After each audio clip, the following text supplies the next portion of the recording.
Hi, this is Julie. If the conversations like the one you're about to hear resonate with you, I invite you to subscribe so you don't miss a single episode. Visit mothersquest.com/podcast for links to subscribe and have each new episode automatically downloaded to you. And if you know another woman in your life who you think would love the podcast too, share a link and pay the inspiration forward. Now, onto the show.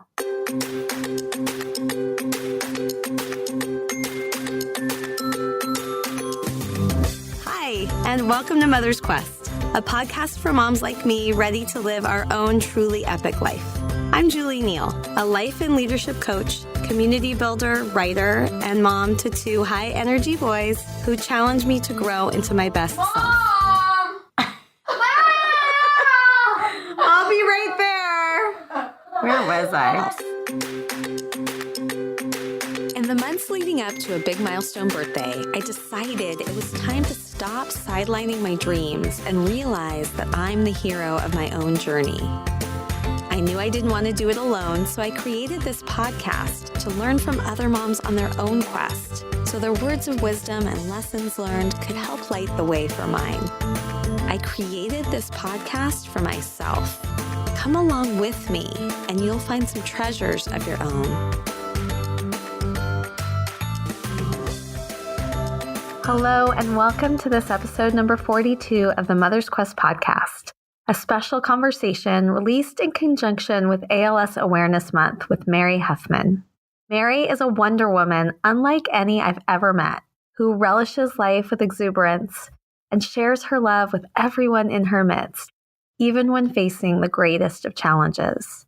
I've known Mary and her family, her husband Ted, and her two children, Anna and Jonathan, for the last 8 years, where we've been sharing 1 week out of every summer at a paradise known to us as Bruin Woods, UCLA's alumni family camp in Lake Arrowhead, California. But the last summer we came together, Mary arrived in a wheelchair, suffering from a mysterious set of symptoms, which she later learned was a fast-progressing form of ALS, also known as Lou Gehrig's disease. ALS is a progressive neurodegenerative disorder, which has currently left Mary almost bedbound 24/7. This diagnosis has been devastating, as you can imagine. But through it all, Mary has focused on trying to stay positive, continuing her life goal of helping others, and making memories with her family and friends. One such friend is Marcella Klein-Williams, who brings us this episode's dedication. Hi, this is Marcella Klein-Williams, and I am one of the many, many friends of Mary. Hey, it's natural to look to others for inspiration. Mary's life is a map for living with grace and optimism. She sees in others who we are capable of becoming. Her love is lived in word and deed. For me, that's led to adventure for not only me, but also my sons as well. She's given me the courage to dream big because love is what does that for you. And if you know Mary, then you know that includes concrete, can-do steps that build a life that is bigger and just better than you ever dared dream. I think most importantly, she's cultivated a community of people that not only love her and Ted, and of course, Jonathan and Anna, but man, we all love each other. Enjoy the show. Mary has dedicated her life to the possibility she sees in herself and others with such grace and optimism. May we all do the same. Thank you, Marcella, for sharing these words about Mary, which inspired the episode's title. In our conversation, we explore all the ways in which Mary has lived with grace, positivity, and optimism her whole life, and especially since her diagnosis, when instead of falling into despair, she is determined to Stephen Hawking the crap out of this, cherish every moment, especially with her children, and find ways to live her legacy. This conversation covers a lot of territory, including the inspiration of her mother, who taught her so much about helping people, a semester abroad in Russia during the time of Gorbachev, becoming the first college graduate in her family, and then continuing to Stanford's business school, and her entrepreneurial endeavors creating adult coloring books to reduce anxiety, something she has learned to conquer. She gives us a challenge to commit to coloring each night before we go to bed to reap mental health benefits, and invited us to contribute to her master list of life tricks. And of course, we talked about her family, especially her children who she adores. It was such a blessing to have this conversation with Mary during a time when she had full use of her voice. And although we didn't know when we recorded that we would share it publicly on the podcast, we decided afterward that doing so could contribute to her legacy of helping others. And that, as you'll learn when you listen, means everything to Mary. Mary has so many lessons to teach us. I hope you'll leave this conversation as I did, with a deep appreciation for living your epic life to the fullest, finding the ways that you can help others with a generous spirit, facing any challenge that life brings you with tenacity and optimism, and remembering, as Mary's son says, that there's always rain before a rainbow. I hope those of you listening to this special conversation will join me in sending so much love, positive thoughts, and wishes to Mary and her family as we release this episode out into the world. I'm Julie Neal, and this is Mother's Quest.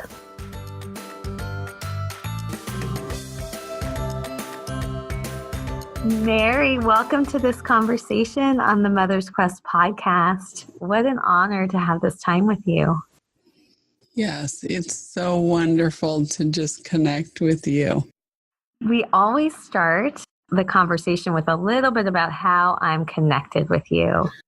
And I was reminiscing a bit this morning and thinking of my memories of you. We've had the privilege of spending 1 week out of every summer together at UCLA's family camp called Bruin Woods. Yeah. And I was trying to think, did you start the same year we did? We've been going for 8 years now. Yeah, 2010 was our first year. Yeah, so I think we began together. Wow. And our children have been in groups together. And I have very vivid memories of you. I just wanted to start with sharing some of them. Okay. I think I have a very vivid memory of you sharing with me your coloring pages and the work that you do and how much it has brought to your life, but also this exuberance you have about sharing it with others. And that really struck me. Oh, thanks. And then I have a memory of you. I think we were standing in front of the tennis courts and you were telling me about the fact that you lost your mom and about the impact that had had on Anna. And I was struck then by just like your gracefulness and how you approached the situation with such a positivity. It was clear that you were really holding space for your daughter to have whatever experience she needed to have and process that in the way that she needed to. And you were just there with such presence and love. Remember that clearly. That was a really hard time, and it's really turned us into better people, all of us. Well, I look forward to hearing more about that. And the last memory I have is of you singing karaoke to your husband. I think it was Because You Loved Me. Is that Yes. what you did? Yes. And just again, I mean, you have this way of just exuding so much of your heart and your emotion. It was like just a statement of pure love. Well, that was only my second time in my life doing karaoke. I really wanted to do something that honored my wonderful husband. And that was before we even found out that I have Lou Gehrig's disease, also known as ALS. And he has just been such a trooper, helping me out and staying positive and telling goofy jokes. And Amazing. Well, you just went all in on that. That was 100% fully enjoying the moment, I could tell. Oh, yeah. And I love the videos that everybody took.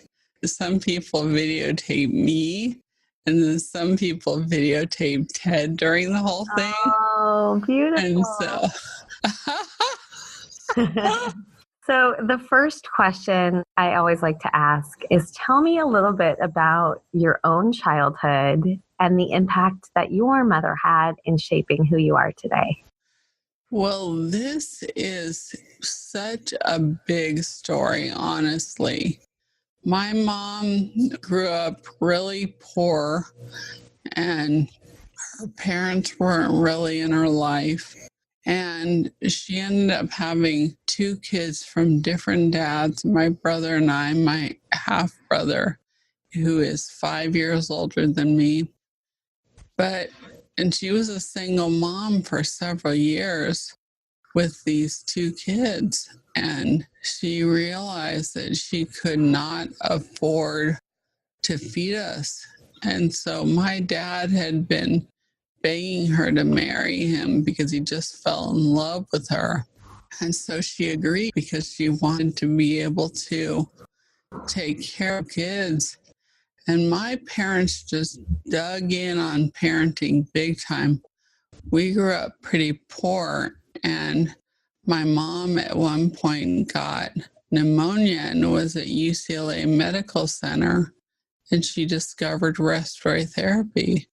She had never even gotten her high school diploma, and she went to the year-long class at Simi Valley Adult School to become a respiratory therapist.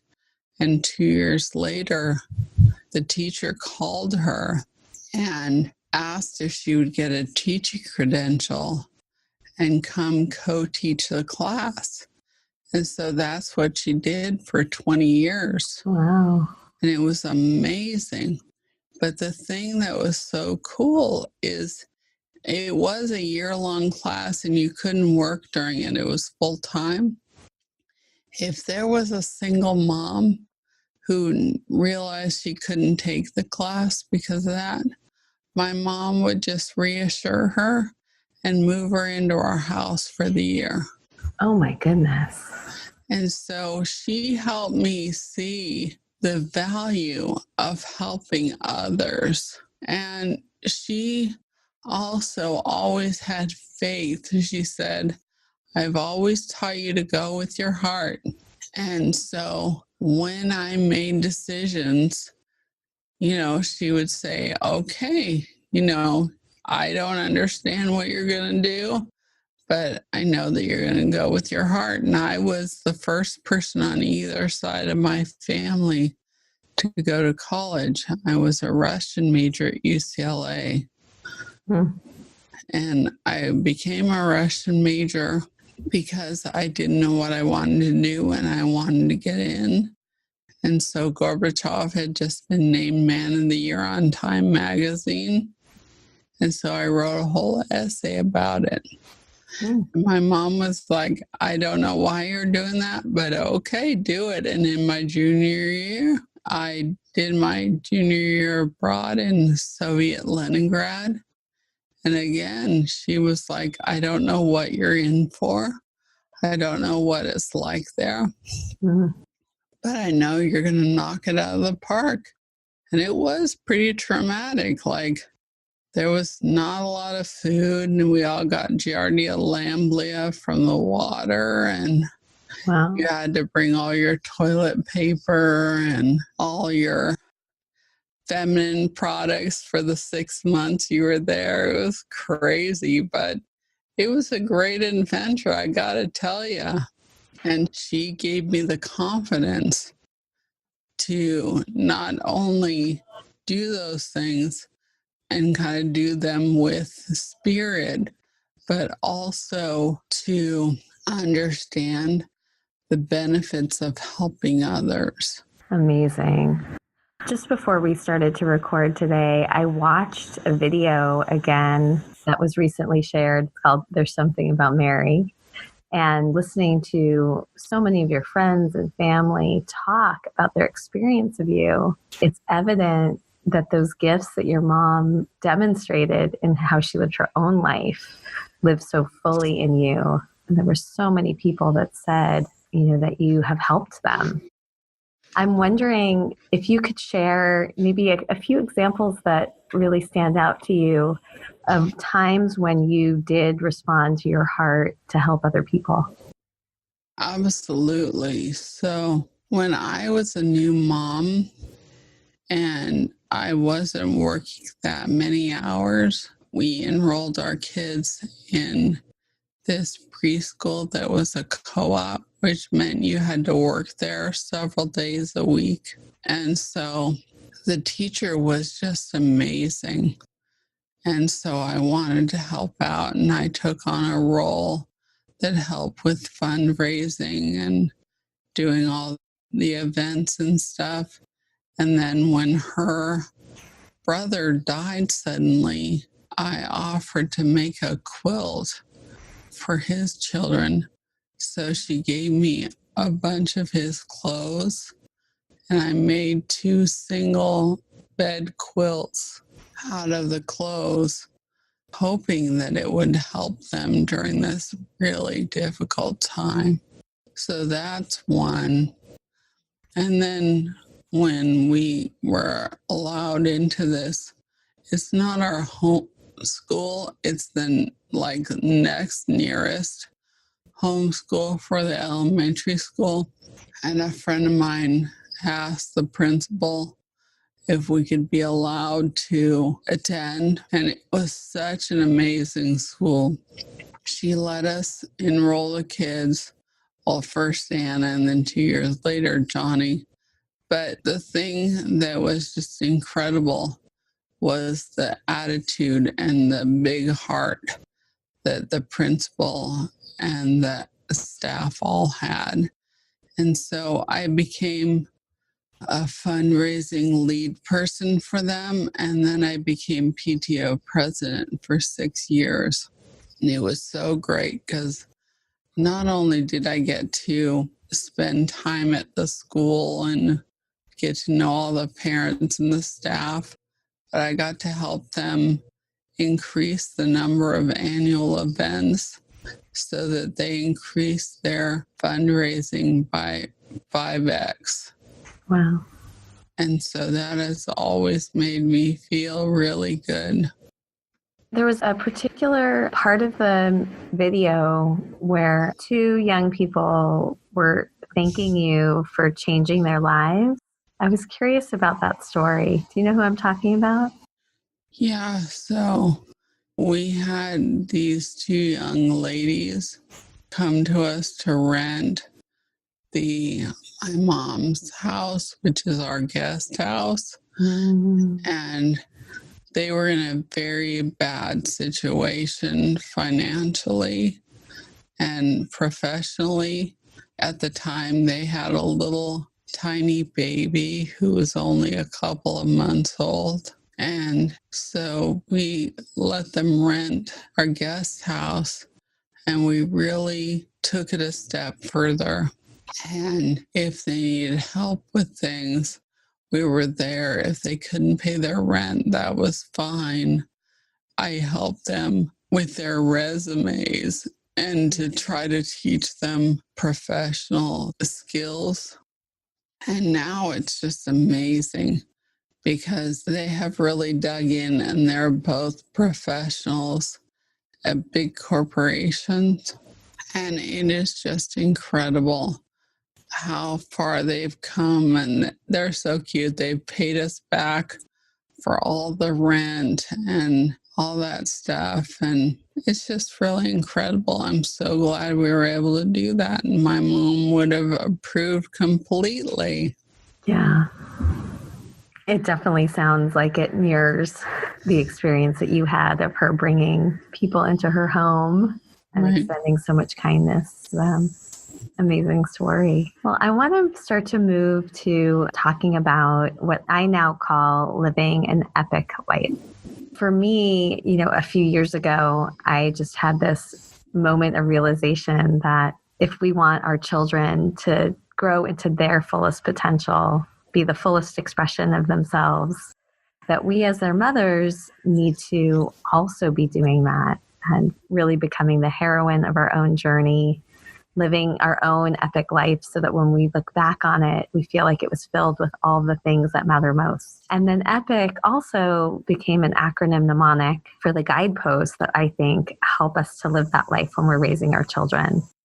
So I want to first ask you a little bit about what your epic life looks like. if you identify with being the heroine of your journey and what your story is. If you were to look back and even identify, where you are right now in living an epic life, what does it mean to you to live an epic life? It truly means a lot to live an epic life. Epic to me means that you try to make the most difference you can for others before you pass. And I am working so hard on that now, trying to do everything I can while I can. Yeah, it's evident that you are. So clear too on the video. What positivity and resilience you bring in the face of real challenge. Yeah, I'm trying to make sure that the kids, everybody else know that my goal is to Stephen Hawking the crap out of this. He's lived for over 50 years. The normal lifespan after diagnosis is 4 years, but I have the fast-moving version. And honestly, I'm hoping the fast-moving version is the curable version. Yeah, amen to that. Yeah.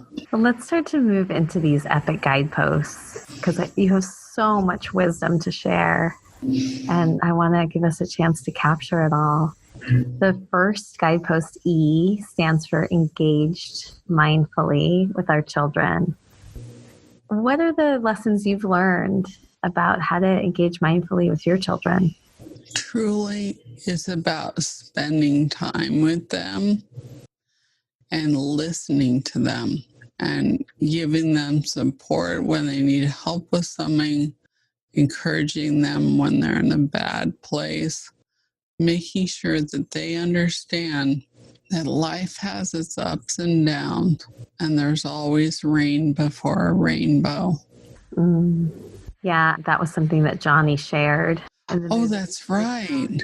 Yeah, that he is already thinking with that kind of mindset of what is something positive that can come from a difficult time. So clearly you are demonstrating and leaving an imprint with him about that kind of a mindset. I'm curious, what do you feel like since your diagnosis has been a little bit of a rainbow in how you have been able to connect with your kids now? We've talked about, I think, some more serious things and talked about the future. And so, it's really, really hard for them. But we usually try to take about a half an hour to an hour a day to just connect and just spending time together. It is so much more meaningful than it used to be. It used to just be mom. And now there's just a deeper kind of connection during those times. That's amazing. Can you share an example of the kind of conversation you're having with them? Well, like my 14-year-old daughter, Anna, she came to me once recently and she said, "Mom, should I live my teen years normally, making mistakes and learning? Or should I try to be perfect to make you proud?" And I said, "Honey, the fact you can articulate that blows my mind and makes me proud. But you need to learn now these things. So please make mistakes and learn so that you can have great adult years." Yeah. So you gave her a permission slip to just really explore her life. Yes. Yeah. Beautiful. Yeah. I mean, what strikes me about this in the moment is that time and life is never guaranteed. And, if we could all bring that kind of presence and desire to connect on a deep level with our children and an awareness that time is precious, that would be an amazing gift for us to all bring into our lives. Right. The next guidepost, P, stands for passionate and purposeful. And this is about the impact that we have, the ways that we make a difference beyond our family. Tell me maybe some of the ways in which you've most done that in your life. You've touched on some already. And then even now, what you feel like is the impact you want to make. Yeah, so in the past, actually, when I had my first jobs in high school and college, my mom told me, because she knew I liked to help people and I was starting to get that kind of urge.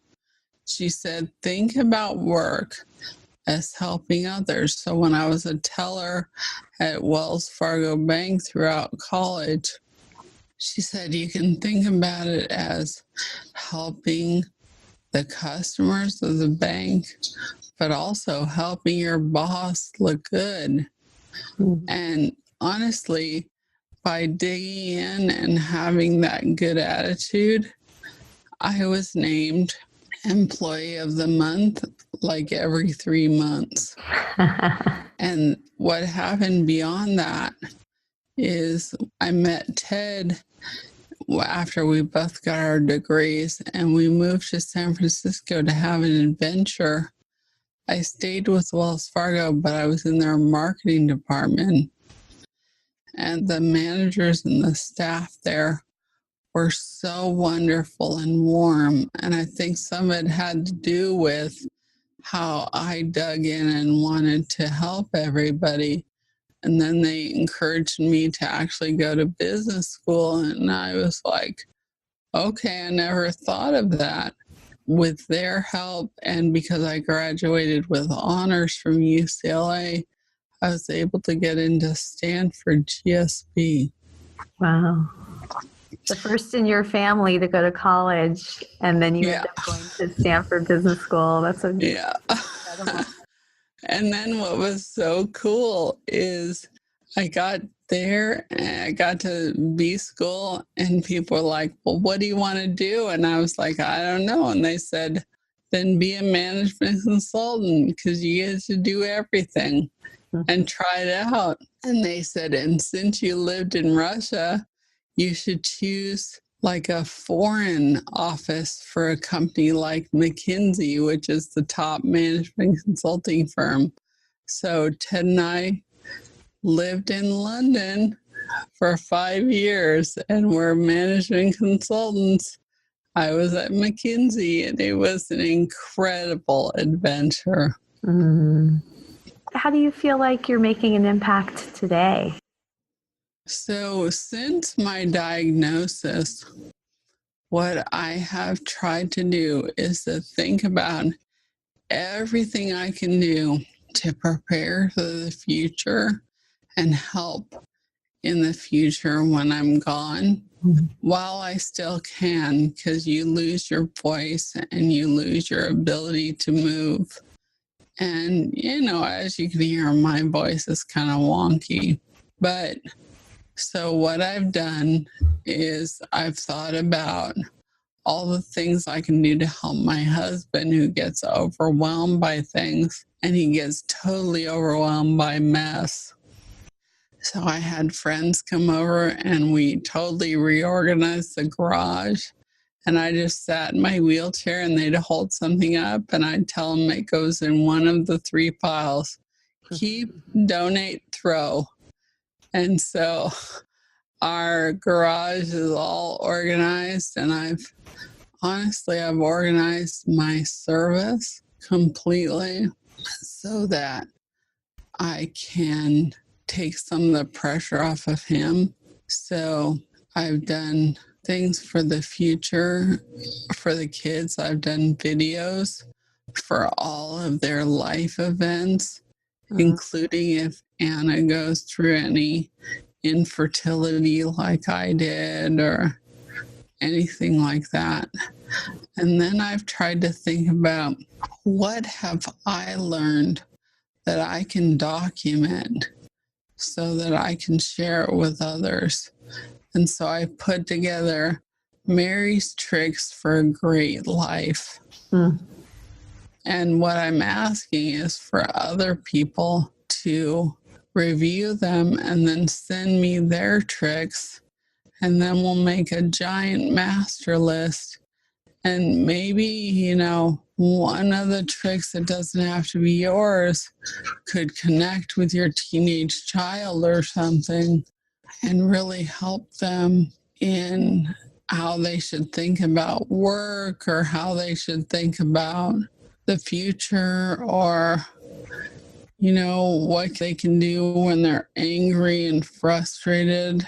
And so I have been very grateful to have figured out all of these things that have helped me on a daily basis. And so I very much want to share them with people. Wow, well, that sounds to me like a project that can have such an impact. I see it as a book. I love that it invites other people to share their wisdom too and build community through that. Well, let's move to the next guidepost, which is I, and that stands for invested in yourself. And this is the guidepost that is about self-care and filling yourself with the things that bring you fulfillment and joy and refill your own tank, your self-growth, pursuing the things that you're passionate about. What are some of the ways that you have learned to invest in yourself? Honestly and kind of ironically, I've always been focused on my health. So I try to stay healthy by eating well and exercising. And then I also try to do things that make me happy, like helping others and having time with my family and, things like that. And honestly, now that I'm going through ALS, I'm really trying to find ways to distract myself.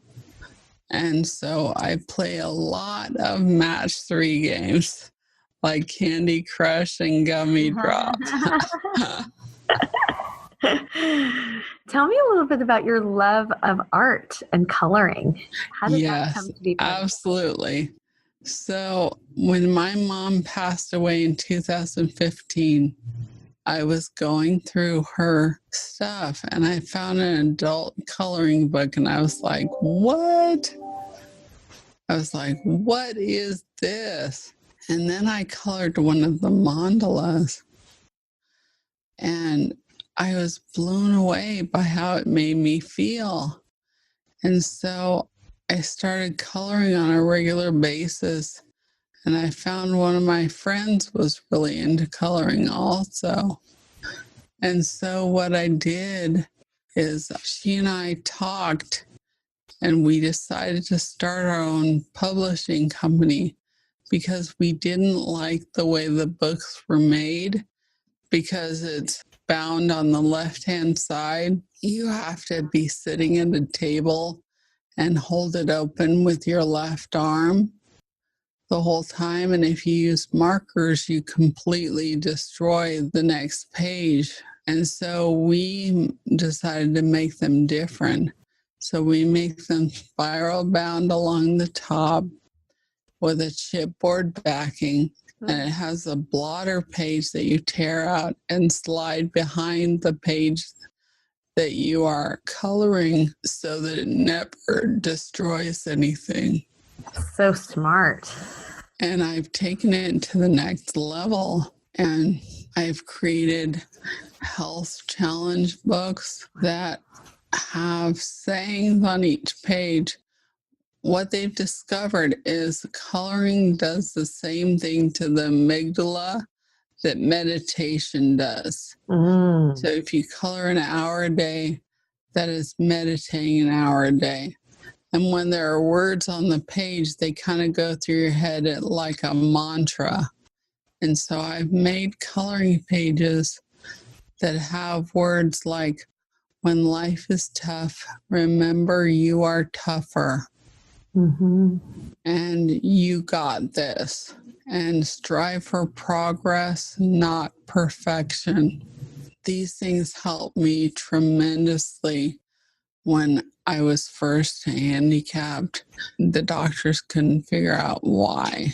And now it makes me happy when I can pass these books on to other people and help them. So we have coloring books that are of all kind of types. We have different themes like florals, mandalas, animals, but then we also have the inspirational one.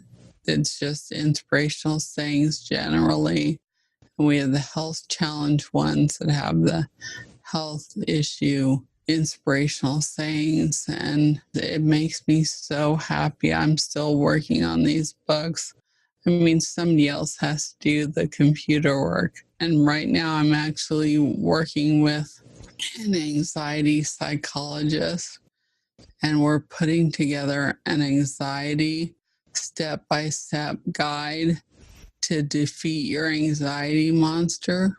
And it has about 10 coloring pages in it, but most of it is text that walks you through this. And honestly, I used to be really anxious.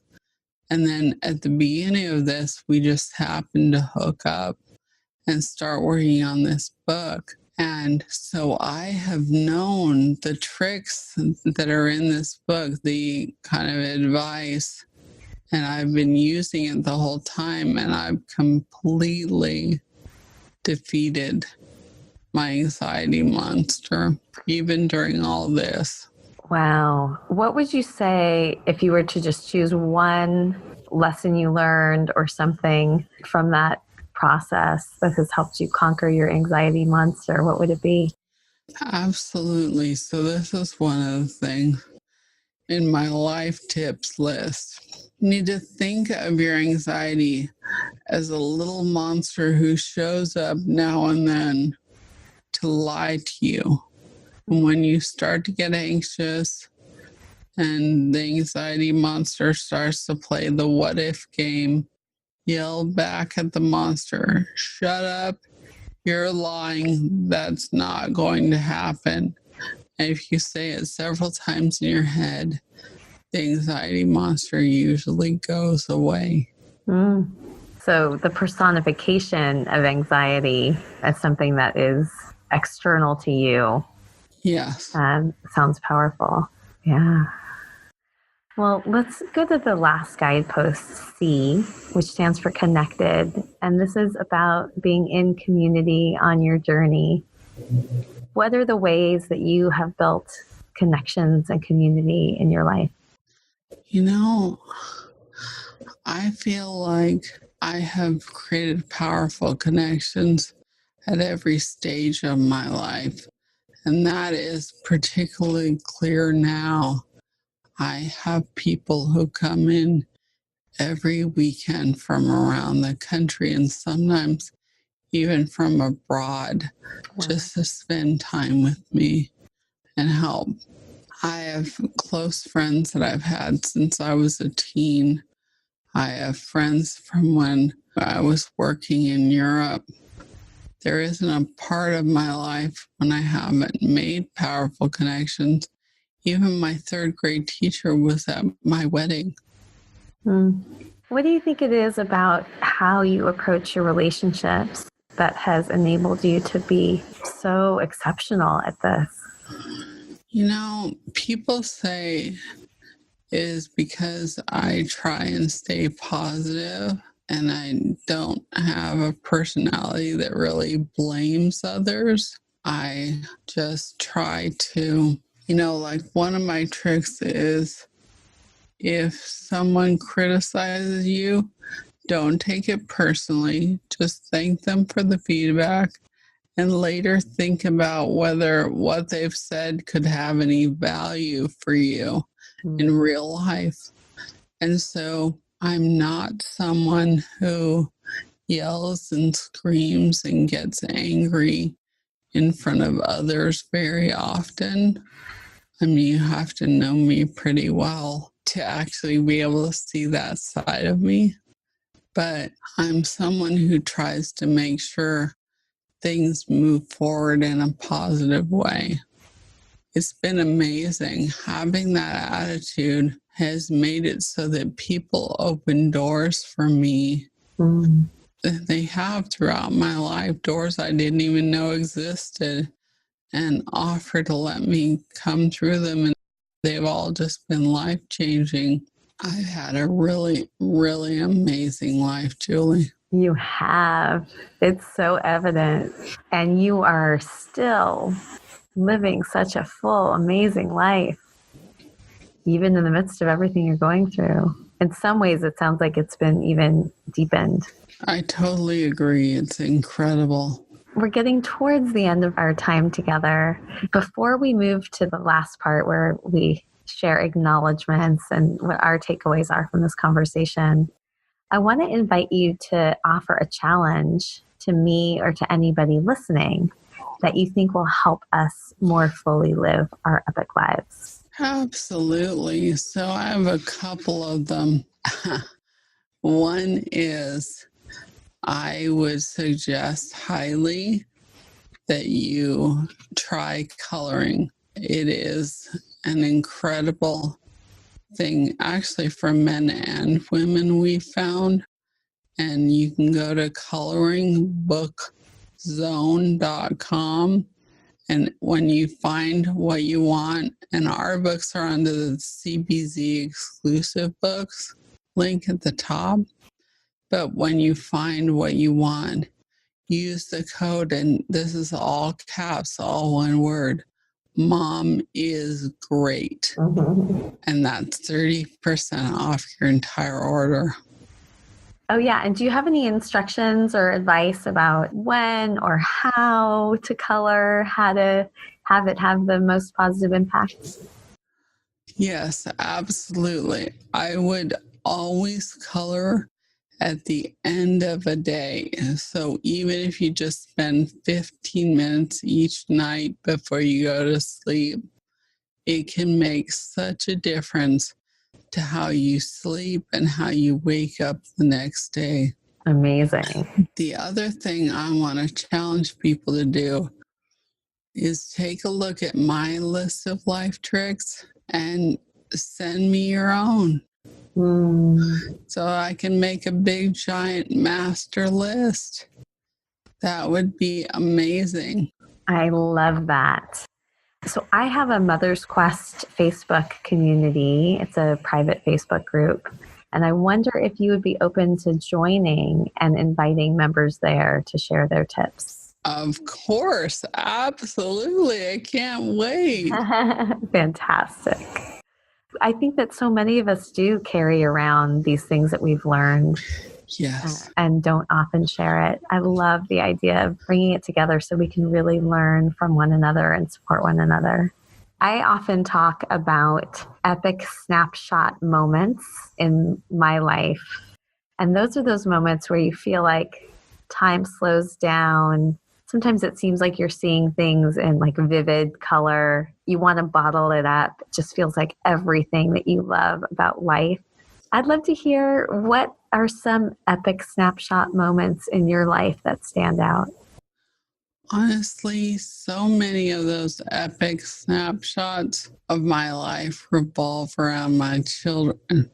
When we were at Bruin Woods last year, my son protected a boy who was being bullied and checked up on him afterward and just tried to give him so much support. And that just made me feel so good.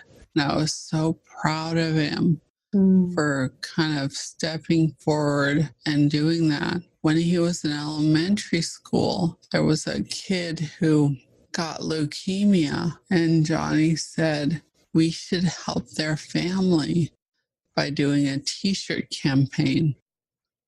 And his name was Aiden, and he had told his mom that since he had cancer, he needed to be brave, so he needed to change his name to Braven.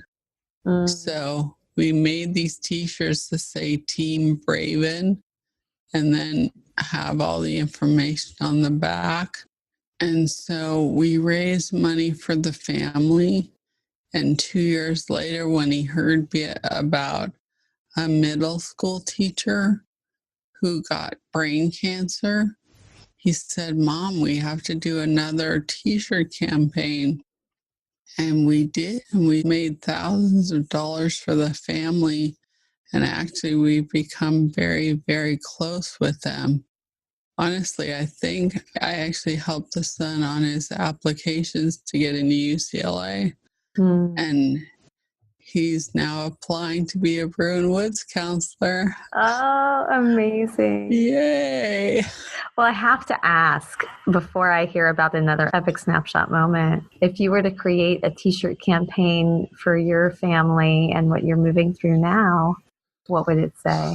Well, it's funny you asked that because I contacted my T-shirt guy and he's making me a T-shirt that says, "ALS Mom, I'm going to Stephen Hawking the crap out of this." And then he's making me T-shirts for all my friends that say Team Mary. And then it says, "You got this, Wonder Woman." Oh, I love it. Fantastic. Of course you would already be working on the T-shirt. So great. What is another epic snapshot moment that comes to mind? You know, when my daughter started to have me anxiety after my mom passed away, she wanted to be homeschooled, so I homeschooled her. But what was interesting is it was clear she needed something more. And so she asked if she could volunteer at the cooperative preschool she'd gone to and at the daycare center across the street. And so for 6 hours a day, she would volunteer at both of those, and it made her feel so much better. And so it's moments like that when she suggested that as an activity that would help her, that just made me stop, and I had to take a breath because it was just amazing. Yeah.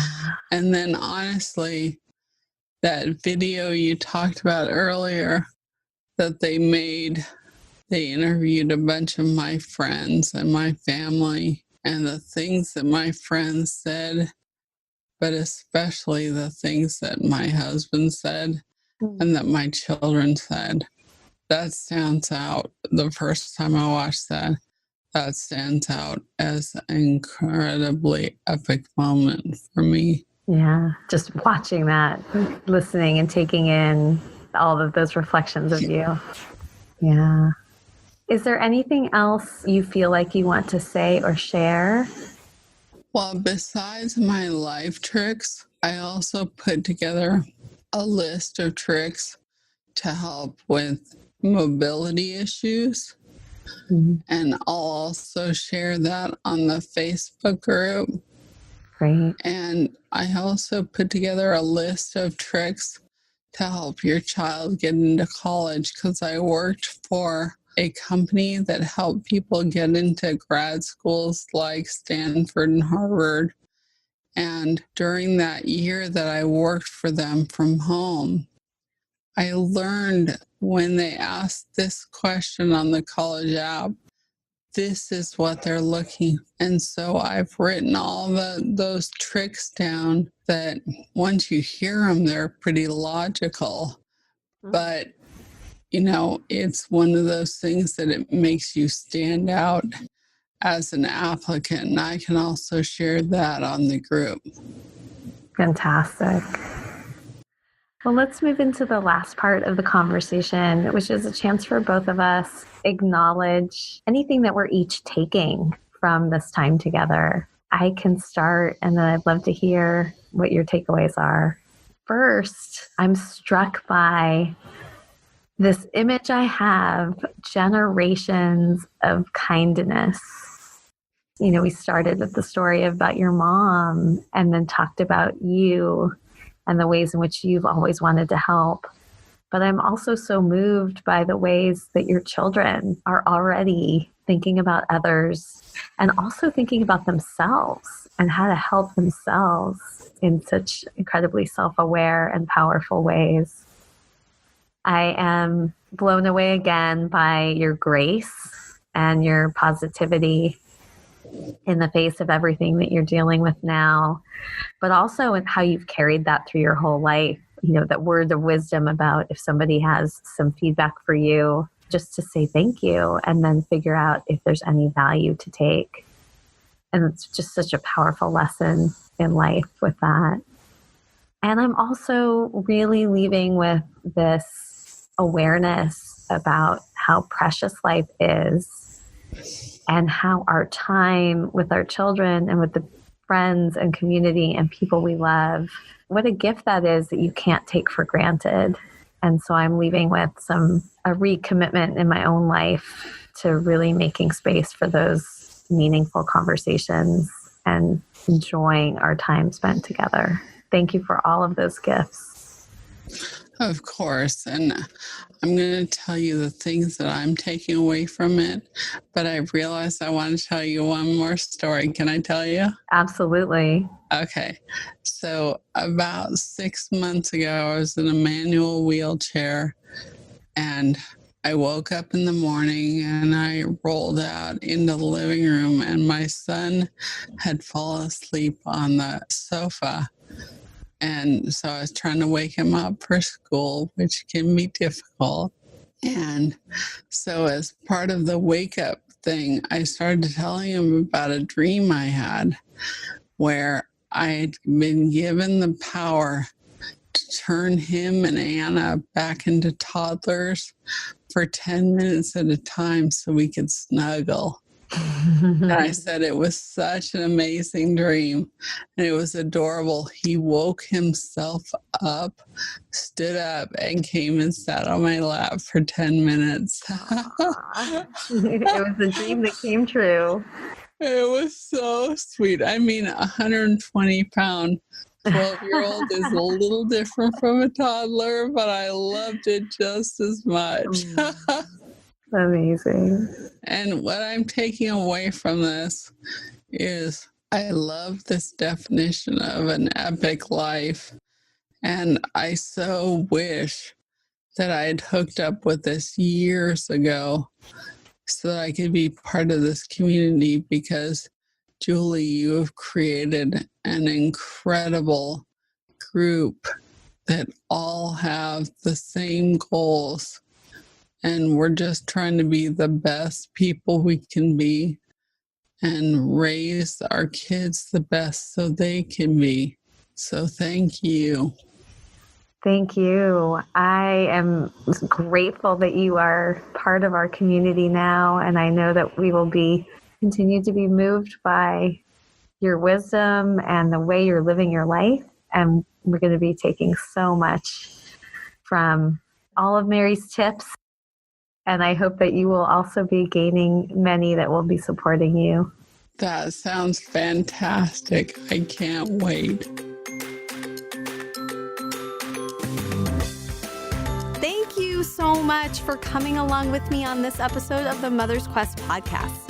I hope this conversation sparked something that will help you live your epic life. If you'd like to get show notes and learn more about the Mother's Quest community, head over to mothersquest.com. And while you're there, I would love it if you would follow the prompts to subscribe, leave a review, and help us spread the word. I want to end with some words to help light the way on your quest. Seize the day. Love your people. Honor your gifts. Until next time.